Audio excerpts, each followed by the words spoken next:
নমস্কার। শুভ দুপুরের প্রীতি শুভেচ্ছা ও অভিনন্দন। বাইরে মেঘলা আকাশ, বইছে মলয় বাতাস। আর আমি খাচ্ছি বিছানাতে ল্যাদ। ও, জোম্যাটো থেকে রেনকোট দিয়েছে ফ্রিতে। পরে আনপ্যাকেজিং বা পরে দেখাবো তোমাদের এমন লাগছে। কমেন্টে করো কিন্তু। ড্রেস পরে আয়নার সামনে ছোট্ট একটা ক্লিক করে ঠাকুরকে নমস্কার করে বেরিয়ে পড়লাম কর্ম করতে। বাবা, পুরো কালো মেঘ করে এসেছে। এই এইবার নামবে। এই কালো মেঘ দেখে তো মনে ব্ল্যাকি ব্ল্যাকি ভাব ডাকছে। তাই বেশি দেরি না করে রেনকোটটা পরে নিজেকে একটু সিকিউর করে নিলাম, যাতে রাস্তায় কোনো প্রবলেম না হয়, মানে কোনো অসুবিধা বা দাঁড়াতে না হয় আমার।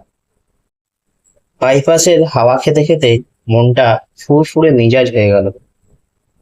বেশ ভালোই লাগছিল। রাত তখন 9টা।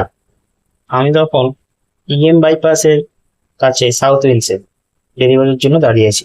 লিফট কখন আসবে, লিফটের অপেক্ষা।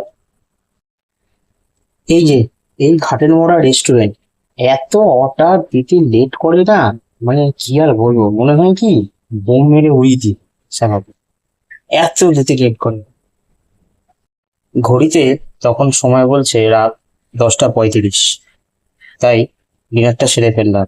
বাড়ি থেকে দেওয়া হয়েছিল সুজি, সুজি কা হালুয়া যেটা বলে, সেটাই। রাতে যত হালকা খাবে তত শরীর ভালো থাকবে। আর বিশেষ করে আমি রাতে যেহেতু ডিউটি করছি, তাই সবসময় চেষ্টা করে হালকা খাওয়ার এবং টাইম মতো খাওয়ার। কারণ টাইম মেনটেন করে খেলে কোনো অসুবিধা নেই। রাত তখন 10টা 57, মানে 11টা বাজে। আমাকে পাঠানো হলো চম্পাটি। এই যে দেখাচ্ছি, দেখো চম্পাটি কালিকাপুর, দেখতে পাচ্ছ? 126 টাকা, 14.18, মানে ওটা 16 কিলোমিটারের রাস্তা। এই এবার শুরু হলো এদের নাটক, এদিক ওদিক পাঠানো। অনেকক্ষণ ধরে কাজ করে হাঁপিয়ে যাওয়াতে মিডিলে যখন অর্ডার চাপ ছিল না, তখন একটু নিজেকে দেখে নিলাম যে আমি টাইম ইজ ভোর 4:48। এদিনের লাস্ট অর্ডারটা দিয়ে দিল নাকতলা কেএফসি থেকে, একদম সেই জমির দক্ষিণ দুয়ার পিকনিক গার্ডেন। নাও বোঝো ঠেলা, এই যে দেখতে পাচ্ছ পিকনিক গার্ডেন। হুম।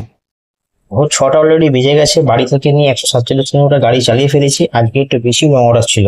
এই যে বাবা যদি নাইরেস হসপিটালের সামনে। এখনো তো অনেকটা পথ বাকি আছে বাড়ির আর জীবনের।